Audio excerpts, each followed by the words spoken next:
Kun reediyoo warra Hongeelaati.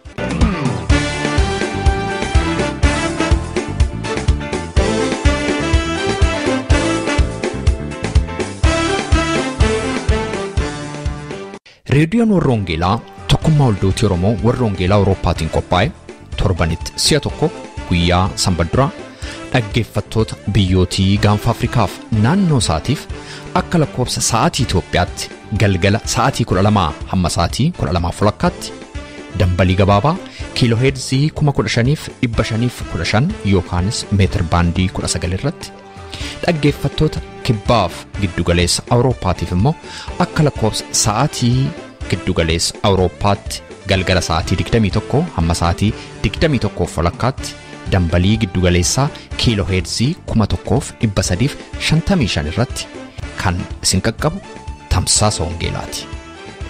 Kun reediyoo warra Hongeelaati.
Harka fuunee attam jirtu jaallatamtootaaf kabajamtoota dhaggeeffattoota reediyoo warra Hongeelaa nagaan Waaqayyoo bakka jirtanitti isin haa qaqqabu.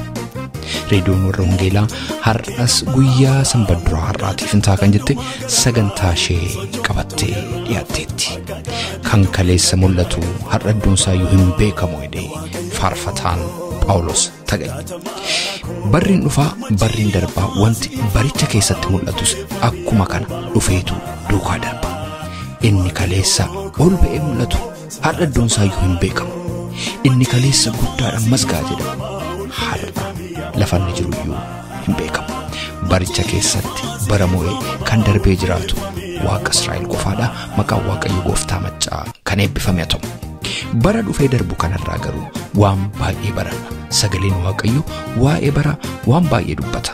Reediyoon warra Hongeelaas walitti aansitee kan isinii dhiyeessaa jirtu baricha bituu mata jiru jedhuun barumsa walitti aanee dhiyaatu har'as qabattee isinii dhiyaatteetti. Obboleessi keenya hojjetaa Hongeelaa Abdii Magarsaa kutaa 8ffaa ture kan inni torbee darbee nu barsiise har'a immoo kutaa 9ffaa qabatee nu dhiyaateera. Baricha bituu ergaa sagalee Waaqayyoo hojjetaa Hongeelaa Abdii Magarsaa irraatii dhageenya. Egaa faarfannaa isinii jalqabne kanaan gara ergaa sagalee Waaqayyoo kanatti ceenaa. Isaan sagantaa kanaa ana roobsa makkooti hamma xumura sagantaa keenyaatti akka nu wajjin taatan immoo kabajaanaan isin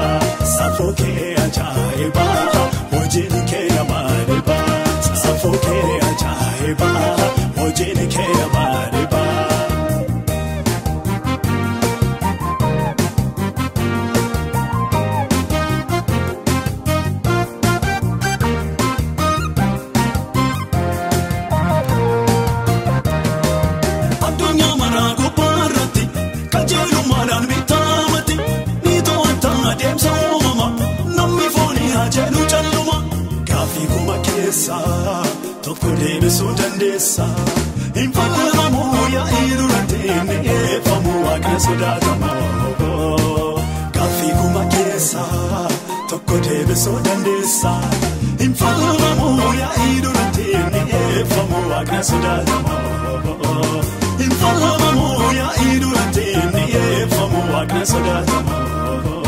Kan galeessa argamu har'a toonsaa hin beekamu. Gooftaan koo si duwwaatti argama mootummaan kee mootummaa cimaa. Gooftaan koo si duwwaatti argama mootummaan kee mootummaa cimaa. Kan galeessa argamu har'a toonsaa hin beekamu. Gooftaan koo si duwwaatti argama mootummaan kee mootummaa cimaa. Gooftaan koo si duwwaatti argama mootummaan kee mootummaa cimaa. Waaqa Abrahaam waaqa Isiyaaqii kan dhaggeeffattoota keenya maqaa gooftaa Yesuus Kiristoosiin irra deemeen akkam jirtu isiniin jira. Nagaa Waaqayyoo isiniif haa baay'atu. Egaan barumsa keenya hordofaa kan jirtan waa'ee bara irratti kan nuyi xiinxallee dubbachaa jirru, waa'ee bara torbanii dubbannee bara sajaaffaa irra dhaabbannee ol deebineetu barri kun bara dhumaatti isa jedhu irratti dubbachaa jirra. Bifa barichaa edda ilaallee booddee immoo barichi kufaadha, badaadha, fokkisaadha. Maaltu baricha immoo gadhee godhee jennee gaaffiin jalqabne dhugaatu hin jiru, dhugaatu badee. Akkuma caamni qulqulluun nutti dubbatutti dhugaan lafarraa badee jenne. Dhugaan maaliif bade jennee jalqabne? Tokkoffaan dhugaan waan badeef barsiisaa dhugaatu badee. Lammaffaan lallabaa dhugaatu badee. Nama yaada Waaqayyoo lallabu, nama dhugaa buruusee lallabu, nama ifatee deebisee lallabu tu lafarraa badee. Dhaloota nama qajeeshutu lafarraa badee. Gara dubbii Waaqayyootti sheeppi godhee nama qajeeshutu lafarraa badee jenne. Har'as kutaama kanatti fufnee dhugaan maaliif bade isa jedhu kanaaf deebisa sadaffaa laachaa waliin barannaa jechuudha. Dhugaan maaliif lafarraa bade? Raajii dhugaatu lafarraa bade. Egaan dubbii kana Waaqa akka nutti dubbatuuf gabaabsinee Waaqayyoon kadhanna. Sagalafteeffannaa abbaa keenya, qoricha keenya, gooftaa dhugaa, dhaabbannaa jireenya keenya, hirkoo dungoo dhugaa galanni siif haa ta'u. Yaa Waaqayyo har'as immoo taanaan ati nu eeddee, nu gargaartee, nu wajjin taatee guyyaa kanas dabaltee nu laatte. Yeroo nu laatte kanatti si waamnaati ulfinaan nu biratti argami. Ayyaana keetiin nu golboofi, hafuura keetiin nu to'adhu. Dubbii jiraataa kana immoo afaan keessaa akka nutti dubbadhu. Afaan sassaaqqatee isaanis barsiisee jedha sagaleen kee. Nu barsiisi, nu immoo si dhageenya. Maqaa gooftaa Yesuus Kiristoosiin. Ameen. Raajii dhugaatu bade. Raajii dhugaan kun maaliif bade? Isa jedhuuf deebii laachaa deemna. Egaan baroota keessatti bara qajeeshuuf Waaqayyo raajota dhugaa kaasa. Baroota keessatti dhoksaa soba bara keessatti hojjetaman saaxila baasuudhaaf, akkasumas dhaloota garmalee adeeman immoo qajeelchuudhaaf, warra kufan immoo kaasuudhaaf, warra badan immoo ifatee deebisuudhaaf Waaqayyo raajota dhugaa kaasa. Yoo dhannee fudhannee raajii Ermiyaasiin yoo fudhanne, Ermiyaas bara namni garmalee jiraatu bara raajotaa kana keessatti hin ifatee dheekkamsa dhufu dhoksaa itti dubbate jechuudha. Raajota bara keessa ka'anittis raajota sobaa sanas hin ifatee jechuudha. Isaayyaasis akkasuma dhoksaa Waaqayyoo mul'ise, dubbii Waaqayyoo dubbate, waan saba isaa irratti ta'uuf jiru, waan gara fuula duraatti ta'uuf jiru, waanjoo saba sanarra dhufuuf jiru, gidiraa dhufuuf jiru dubbatee achi booddee saba sanaan utuu kun hin ta'in deebi'aa jedhe. Tu dheekkamsiin dhufiin utuu Waaqayyoo waan yaade hin godhin Waaqayyootti deebi'aa jechuudhaan lallabe Isaayyaas. Deebi'uudhaan immoo fayyitu jedhe. Deebi'uudhaanis araara argattu jedheetu itti dubbate. Egaa waa'ee raajii dhugaasa kana. Nama deebisu, nama kufe kaasu, nama dogoggora deemu qajeeshu, nama sagalee Waaqayyoo ala tarkaanfatu deebisu, nama ulfina Waaqayyootti waan bu'u godhu dubbatanii ooshuu du'a ooshuu deebisu. Hojiin raajotaan tokko isa kana. Gara fuula duraatti immoo waan ta'u raajuu dubbachuu Waaqayyoo harkaa fuudhanii dubbachuu ture. Hojiin raajotaa jechuudha. Egaanii bara kana keessatti laxanii fudhatanii yoo laaltanii barri kun maaliif kufaa deema yoo jettan bara duriis maaliif kufe yoo jettanii raajii dhugaatu lafarraa baduu isaati. Raajii Ermiyaas boqonnaa 23 lakkoofsa 16:32 yoo dhannee fudhannee ilaalle kutaa sana keessatti akkas jedheetu dubbata. Warra raajii dubbatan warra raajii isiniif dubbatan raajota sagalee isaanii hin dhaga'ina. Waan hin taane dubbatu waan ta'eef afaan koorraa utuu hin ta'in garaa isaanii keessaa fuudhanii dubbatu waan ta'eef jedha. Hin abjoonnes jedhu. Hin argines jedhu. Anoomayyuu isaanitti mul'ifne hin sobu jedha. Raajonni dhugaan akkuma jiran raajonni sobdoonis baroota keessatti ka'aniiru. Baroota danuu. Lafa dhugaan tokko jiru immoo sobdoonni baay'een jiraachuu danda'u. Egaan raajiin dhugaanii akkuma sila dubbadhee waanjoo namaa cabsee owwaasha namaa diigeetu ifa jireenya namatti agarsiisa. Karaa isa jallaarraa karaa qajeelaatti nama deebisaa jechuudha. Seera yoo cabsineera ta'e seeratti nama deebisaa jechuudha. Kakuu yoo cabeera ta'e kakuutti nama deebisaa jechuudha. Waaqayyo dhoksa sana mul'isaaf jechuudha. Waan nuyi keessa keenya dhoksine illee Waaqayyo itti dubbata jechuudha. Hin mul'isa, hin deebisa. Mootummaa Waaqayyootti deebisa jechuudha. Jireenyatti deebisaa jechuudha. Egaan barba Ermiyaas kana fudhatanii Ermiyaasii hanaan dubbate. Waanjoo waggaa 70 Israa'el irra kaa'aa hin booji'amaa Baabiloonitti fudhatamaa jedhetu Waaqayyo itti dubbate Ermiyaasitti. Egaa kun adabbiidhaaf. Garuu Hanaaniyaan dhufeetu raajii sobaatiin miti jedhe. Waggaa 2 duwwaadha malee 70 miti Waaqayyo fooyyesseeraa jedhe. Waaqayyo dubbatee galagalu. Egaa raajonni sobdoonni immoo danuutti isa jala jiru turan akka seenaan macaafa qulqulluu nutti agarsiisutti. Hanaaniyaa jala jechuudha. Hundumtuu sagalee tokkoon dubbatu. Ermiyaas nama tokko ture. Baarok immoo kan duuke deebi barreessu. Namni kun nama barate miti Ermiyaas. Garuu haa ta'uyyuu malee dhugaa Waaqayyo keessaan dabarsu sana dhagahuu hin dandeenye. Warri sun immoo faallaa isaa dubbatu jechuudha. Maal kanaaf sobdoota ittiin jedhe Waaqayyo. Dhufeetu yaa Hanaaniyaa jedhe. Ati waanjoo muka namarraa cabsitaa jedhe. Ani garuu waanjoo sibiilaan itti hidhaga maal gootaa jedhe. Inni sobdaa jedheen. Waaqayyotu gadi bu'ee itti dubbate. Inni Ermiyaasiin dubbate sirriidha jedhe.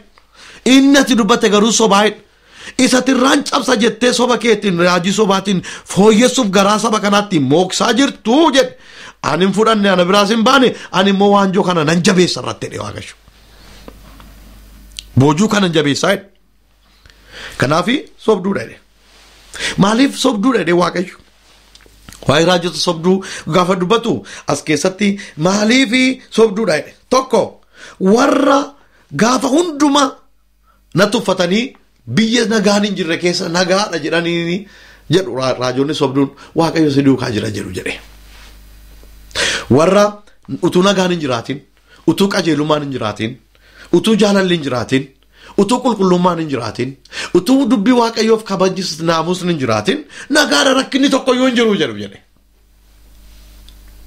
Ittiin sobanii gowwoomsaniitu isa garaan kootti gadde, isa garaan kootti cabe, seerri kootti cabe, isa sanarra darbaniitu maal godhu jedha nagaadha jedhu jedhe. Ani garuu gaddeera dhoksaan garaa kosa miti jedhe. Sabni kun garaan sanarraa fagaateera jedhe. Fuula sana dhowwatee dudda sanatti kennee adeemeera jedhe. Isaan garuu nagaadha jedhanii sobuu jedhe. Gargar baasuun kanumaani jedhe. Lammaffaan immoo warra mata jabeeyyii. Mata jabeeyyii yoon dubbadhe warra nageenya. Yoon gorse nama gorsa koo hin fudhanne seera dubbii kootiif gadi jedhanii warra hin bulle. Waaqayyo si wajjini jedhu jedhe. Kana rakkinni guddaan. Sabni yaadni isaa gara biraa keessa jira. Isa waan isaan haasa'an wanta waliin argine. Inni kaan ejjaa jira. Inni kaan sobaa jira. Inni kaan hataa jira. Inni kaan bu'aa jallinaatiin guddataa jira. Isa fuudhaniitu maal jedhu si duukaa jira Waaqayyo jedhu. Warra bu'aa jallinaatiin guddataa jiru duukaa akkamitti jira Waaqayyo? Waaqayyo Waaqa qajeelummaati. Warra hataa jiru duukaa akkamitti jira Waaqayyo? Waaqayyo Waaqa iftoominaati. Warra murtoo jallisu duukaa akkamitti dhaabata Waaqayyo? Waaqayyo Waaqa firdii dhugaati. Garuu raajonni jedha warra akkasiitti gowwomsuu jedha. Siduukaa jira jechuudhaan cubbuu keessatti jajjabeessuu jedha. Warri cubbuu keessatti nama jajjabeessanii isaan raajota sobdootaa jedha. Saba garaa jabaatu, mataa jabaatu, utuu dhagahu akka hin dhageenye ta'u, utuu argu akka nama hin argine ta'u, warra na tuffatu, ulfina koo tuffatu, dubbii koo tuffatu, seera koo tuffatuun Waaqayyo siduukaa jira warri jedhan kun jedhe isaan sobdootaa jedhe. Har'as kanuma argina gaa. Bara keenya keessatti kanuma argina. Dhugaan bara keenya keessatti maaliif bade yoo jenne, barri keenya yoo bade yoo maaliif bade yoo jenne raajii dhugaa dhabne.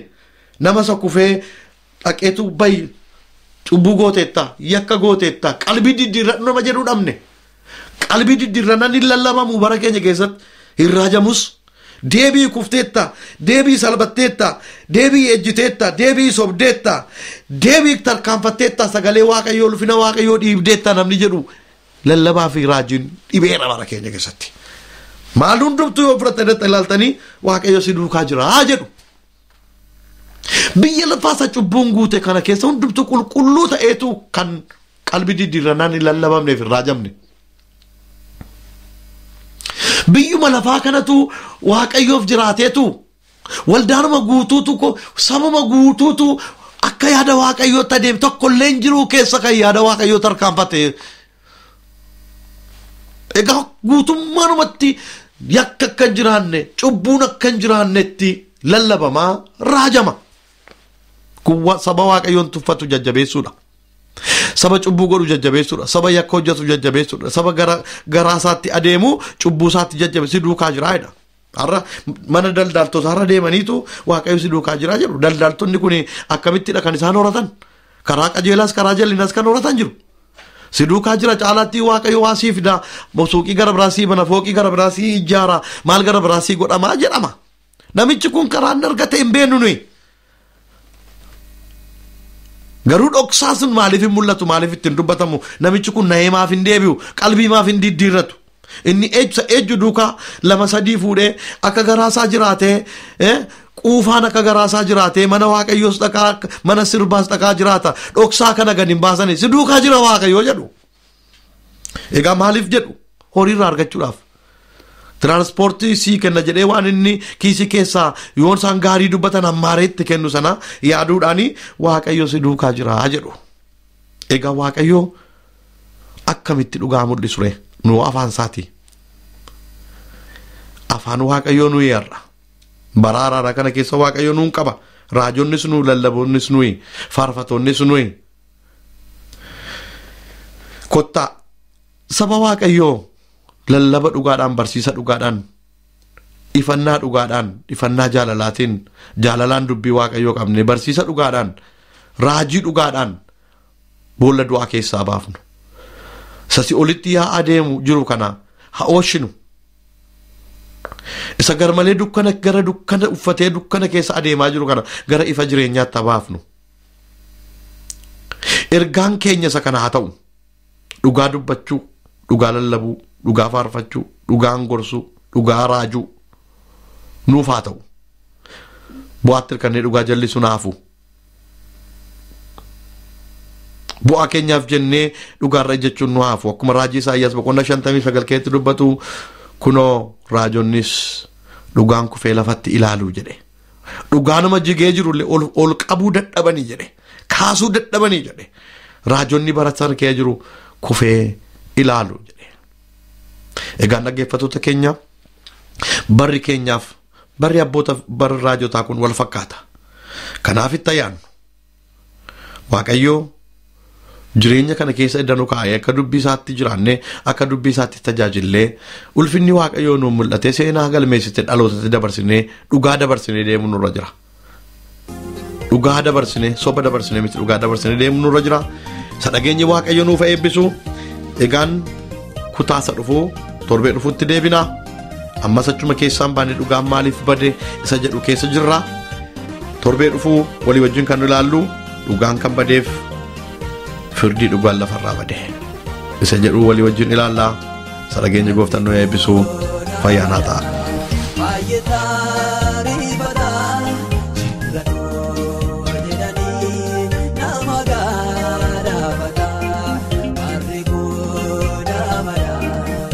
Ayetari bato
reediyoo Warroongeelaatii sagantaan keenyaa itti fufa. Meetirbaandii 19 yookaan immoo kiilooheerzii 15,515 irratti guyyaa sanbadduraa galgala sa'aatii 12 amma sa'aatii 12:00 kan isinii darbu tamsaasa kana YouTube irratti, SoundCloud irratti, karaa Facebook akkasumas immoo karaa websaayitii keenyaa hordofuu dandeessu. Websaayitiin keenyaa maqaansaa www.uoece.org jedhama. Irraan isinii deebi'a. www.uoece.org jedhama. Dhaggeeffattootni keenyaa biyya Ameerikaa immoo itti dabalaan lakkoofsa bilbilaa 51824 irratti tola bilbiluudhaan akkasuma nu dhaggeeffachuu akka dandeessan isin yaadachiisa. Facebook irra jirra, like nu tolcha, YouTube fi SoundCloud irras jirra, subscribe gochuudhaan karaa isinitti tolu nu hordofuu dandeessu. Egaa jaallatamtootaaf kabajamtoota dhaggeeffattoota keenya hamma xumura sagantaa keenyatti immoo faarfannaa itti aanee jiru kana dhaggeeffachaa akka turtan isin affeera.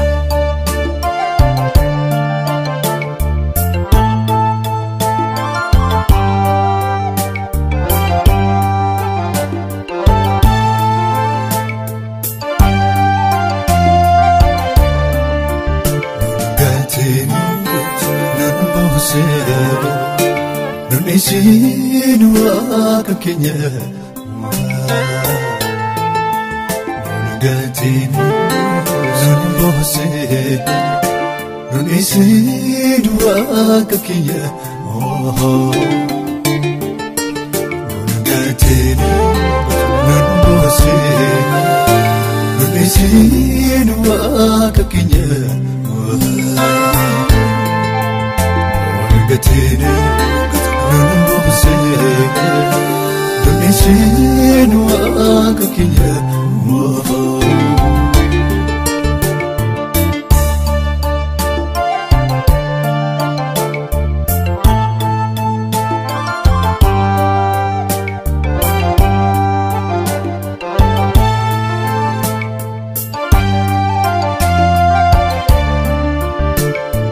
Karakira faganya kalamata kinyardni yada kita jajlu baise nutfate taudadam kan garake kanchiri bobochiso amma tutkate mulate Megata kansi fakato Megata kansi fakato Megata kansi fakato Megata kansi fakato Megata kansi fakato Gati nun bose nun isi nuwa kakenya Nungatini nun bose nun isi dua kakinya Nungatini nun bose nun isi dua kakinya Nungatini nun bose Nunisi dua kakinya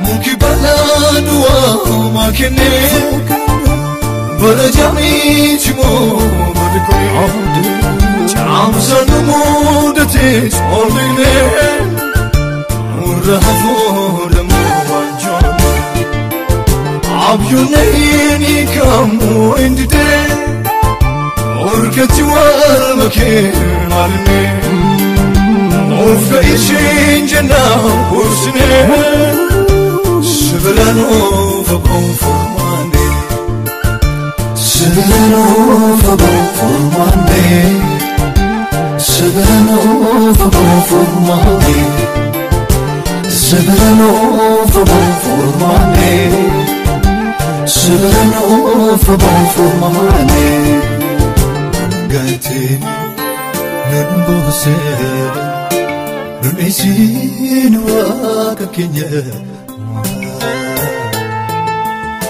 Nungatini nun bose nun isi dua kakinya Nungatini nun bose nun isi dua kakinya Nungatini nun bose nun isi dua kakinya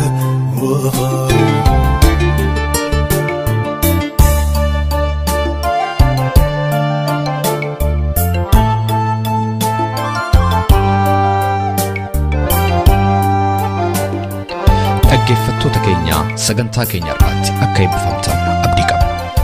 Waa'ee sagantaa keenya gaaffii yookaan siyaada yoo qabaattaniif karaa teessoo xalayaa keenya rwv@tevelingsvine13 Oslo Norway jedhaatiin nu barreessaa. Yookaanis karaa iimeeyila keenya raadiyoowwarroongeelaa@gmail.com jechuudhaan nu qunnamaa.